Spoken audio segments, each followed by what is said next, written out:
আদৰণি জনাবলৈ অনুৰোধ জনাইছোঁ সন্মানীয় জিলা ৰাজ্যিক সভাপতি মহোদয় আৰু মুখ্যমন্ত্ৰী মহোদয়ক। এয়া পিতলৰ গদাৰে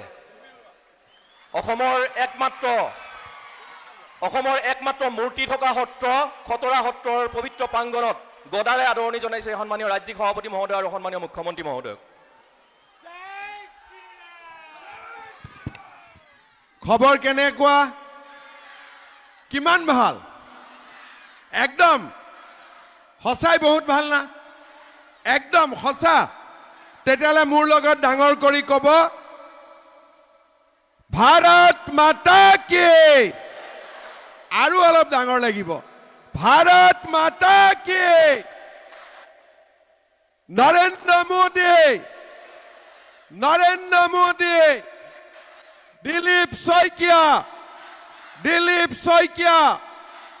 বিজেপি, এজিপি। একদম খবৰ ভাল, মই গম পাই গলো চবৰে। বিহু খালে নে নাই ভাল কৰি? বিহুৰ ফাংচনো হ'ল, চব হ'ল। এতিয়া ইলেকশ্যন, ঠিক আছে। ইলেকশ্যন কোন তাৰিখে হ'ব? 7 তাৰিখ। চব ৰেডি হৈ আছে? জিকিব নাই বিজেপি? একদম ফাইনেল আছে নে নাই, নে আকৌ ছেমি ফাইনেল আছে? ফাইনেল আছে, ঠিক আছে। মই কেইটামান কথা কম, ফাইনেলটো আৰু ভালকৈ ফাইনেল কৰি দিব, ঠিক আছে। কথাখিনি ভাল কৰি শুনিলে হ'ব না? আমাৰ মঞ্চত উপবিষ্ট ভাৰতীয় জনতা পাৰ্টিৰ সভাপতি, দৰং ওদালগুৰি সমষ্টিৰ সাংসদ দিলীপ শইকীয়া ডাঙৰীয়া, সন্মানীয় মন্ত্ৰী ৰঞ্জিত দাস ডাঙৰীয়া, দৰং জিলা বিজেপিৰ সভাপতি মুকুন্দ ডেকা ডাঙৰীয়া, ৰেখাৰাণী দাসবড়ো ডাঙৰীয়ানী, কমলেশ্বৰ বৰুৱা ডাঙৰীয়া, আমাৰ চিপাঝাৰ সমষ্টিৰ সন্মানীয় বিধায়ক পৰমানন্দ ৰাজবংশী ডাঙৰীয়া, অনুপ বৰ্মন ডাঙৰীয়া, গুৰুজ্যোতি দাস ডাঙৰীয়া, ৰাতুল শৰ্মা ডাঙৰীয়া, শ্ৰী জয়নাথ শৰ্মা ডাঙৰীয়া, প্ৰতাপ বৰদলৈ ডাঙৰীয়া, ধীৰেন ডেকা ডাঙৰীয়া, নীলিমা ডেকা ডাঙৰীয়ানী, কুলদীপ বৰুৱা ডাঙৰীয়া, সুনীল বসুমতাৰী ডাঙৰীয়া, শান্তিয়াছ কুজুৰ ডাঙৰীয়া, তবিবুৰ ৰহমান ডাঙৰীয়া, জোনজ্যোতি কাশ্যপ ডাঙৰীয়াকে আদি কৰি মঞ্চত উপবিষ্ট বিশিষ্ট ব্যক্তিসকল, আই মাতৃসকল, যুৱক যুৱতী, বন্ধু বান্ধৱীসকল আৰু মোৰ সেৱাৰ থলী ৰাইজ, পোনপ্ৰথমে মই খতৰা সত্ৰ আৰু পৰম পিতা আমাৰ সকলোৰে পৰমাত্মা ভগৱানৰ প্ৰতি শ্ৰদ্ধা আৰু ভক্তিভৰা প্ৰণাম জনাইছোঁ। খতৰা সত্ৰত মই বহুদিন অহা নাছিলোঁ। আজি ইলেকশ্যনৰ ব্যস্ততাৰ মাজত আহিছোঁ, কিন্তু সত্ৰখনৰ টিংপাত দেখি লাগিছে যে সত্ৰখনৰ কাৰণে কৰিবলগীয়া আৰু বহুত আছে। মই মে' মাহত সত্ৰলৈকে আৰু এদিন আহিম আৰু দিলীপ শইকীয়া ডাঙৰীয়া, পৰমানন্দ ৰাজবংশী ডাঙৰীয়াৰ লগত কথা পাতি সত্ৰখন সুন্দৰভাৱে নিৰ্মাণ কৰাৰ কাৰণে আমি কিছু নতুন ব্যৱস্থা গ্ৰহণ কৰিম। মোক বহুদিনৰ পৰা দিলীপ শইকীয়া আৰু পৰমানন্দ ৰাজবংশী ডাঙৰীয়াই কৈ আছে, আহিব পৰা নাছিলোঁ, কিন্তু মে' মাহতে যেনেকৈ নহওক মই আহিম। আহিয়ে মন গৈছে যে এদিন ভাল কৰি আহিব লাগিব আৰু সত্ৰত মাহ প্ৰসাদ নিৰ্মালি লৈ আমি অসমবাসী ৰাইজৰ মংগল কামনা কৰিব লাগিব। শ্ৰদ্ধা ৰাইজ, আপোনালোকক মই কেইটামান কথা ক'ব বিচাৰিম। এই বছৰটো আমাৰ কাৰণে খুব গুৰুত্বপূৰ্ণ বছৰ মানে অসমীয়া নৱবৰ্ষ। বহাগ আহিলে, বহাগ মাহত আমি পঞ্চায়ত ইলেকশ্যনত ভোট দিম আৰু চ'ত মাহত যেতিয়া বহাগ জেঠ আহাৰ শাওণ গৈ চ'ত পাবগৈ, চ'ত মাহত আমি বিধানসভা নিৰ্বাচনত ভোট দিম। তাৰ মানে এই বছৰ আমাৰ দুটা ইলেকশ্যন হ'ব আৰু এই বছৰ আমি যদি ভাল কৰি সিদ্ধান্ত নলওঁ, আমি যদি প্ৰত্যেকটো কথা চিন্তা কৰি সিদ্ধান্ত নলওঁ, ভৱিষ্যতে আমাৰ যি সম্ভাৱনা থাকে আগবাঢ়ি যোৱাৰ সপোন থাকে তাত আমি বাধা পাম আৰু যদি সুন্দৰভাৱে আমি সিদ্ধান্ত লওঁ আমি দুৰ্দান্ত গতিত আগুৱাই যাম ৰাজ্যখন আগুৱাই যাব আৰু জনসাধাৰণো আগুৱাই যাব শ্ৰদ্ধাৰ ৰাইজ 2014 চনত নৰেন্দ্ৰ মোদী ডাঙৰীয়া ভাৰতৰ প্ৰধানমন্ত্ৰী হয় 16 চনত বিজেপিৰ প্ৰথম চৰকাৰ হয় 21 চনত বিজেপিৰ দ্বিতীয় চৰকাৰ হয় প্ৰথমবাৰ চৰকাৰ হ'ল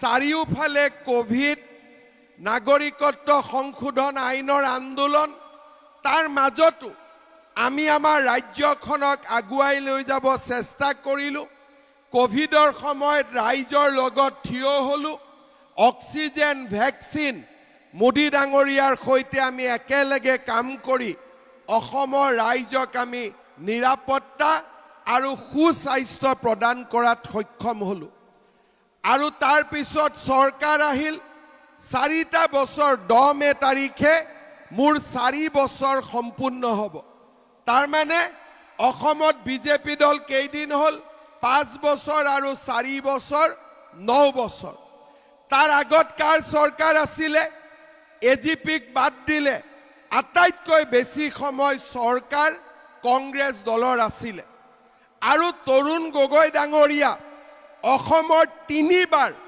একেলগে মুখ্যমন্ত্ৰী হোৱাৰ সুযোগ পাইছিল 15টা বছৰ আৰু এজনে মুখ্যমন্ত্ৰী আপোনালোকে চিন্তা কৰক এটা যুগত এটা যুগ শাসন কৰাৰ দায়িত্ব অসমৰ ৰাইজে কংগ্ৰেছ দলক দিছিলে 15টা বছৰ সৰু দিন নহয় 4 বছৰ মই মুখ্যমন্ত্ৰী হলো 4 বছৰত আমি কিমান কাম কৰিছো তাৰ বিষয়ে মই কৈ যাব পাৰো বহুত সময় লাগিব 15 বছৰততো তাতকৈ বেছি সময় লাগিব লাগে যে 15 বছৰত আমি কি কৰিলো আজি কংগ্ৰেছ দলক যদি আমি সুধো যে আমাৰ মনত নাই অলপ আপোনালোকে কওকচোন 15 বছৰত কি হ'ল বুলে 15 বছৰত দৰঙত স্কিল ইউনিভাৰ্চিটি হ'ল বুলে 15 বছৰ দৰঙত মেডিকেল কলেজ হ'ল বুলে 15 বছৰত দৰঙত নাৰেংগী কুৰুৱাৰ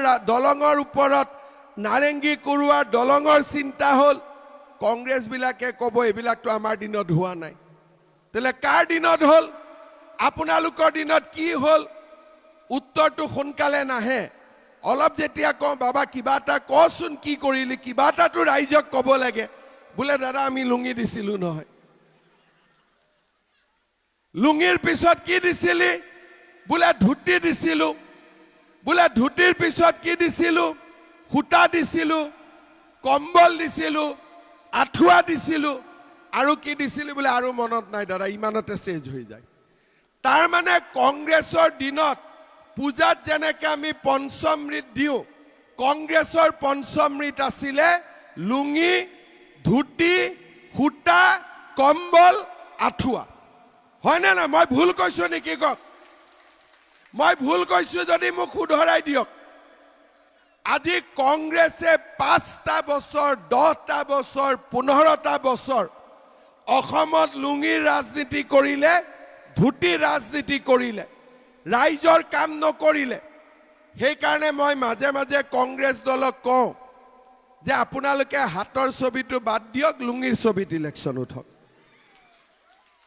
মই ভুল কৈছো নেকি আজি আপোনালোকে চিন্তা কৰক কংগ্ৰেছ দলে আমাৰ ৰাজ্যখনৰ বাবে একোৱেই কৰি থৈ নগল আজি দিলীপ শইকীয়া দৰং ওদালগুৰিৰ এমপি তেখেতে কয় বাইপাছ বনাব লাগে বাইহাটা চাৰিআলিৰ পৰা তেজপুৰৰ ৰাস্তা 4 লেন কৰিব লাগে দৰঙেদি ৰেল লাইন আনিব লাগে আৰে বাবা দিলীপ শইকীয়াৰ আগতে ইয়াত এমপি কোনো নাছিলে নেকি কংগ্ৰেছৰ এমপি নাছিলে নেকি তেওঁলোকে কি কৰি থৈ গ'ল যাক লৈ আজি আমি গৌৰৱ কৰিব পাৰো একোটো আঁচনি নাই একো স্কিম নাই আজি প্ৰথমবাৰৰ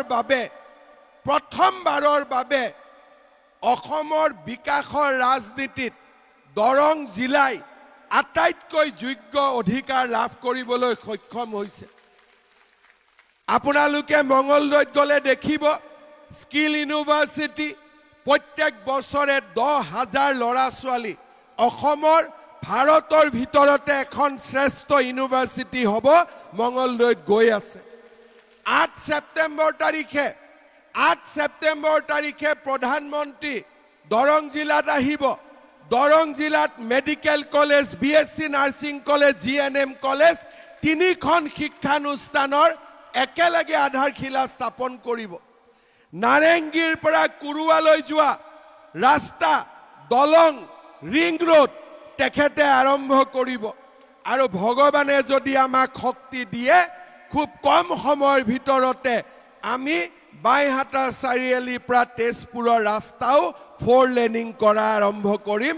আজি আমি সেই ধৰণে আগুৱাই গৈছো। আজি আপোনালোকে চিন্তা কৰক, যোৱা 60টা বছৰ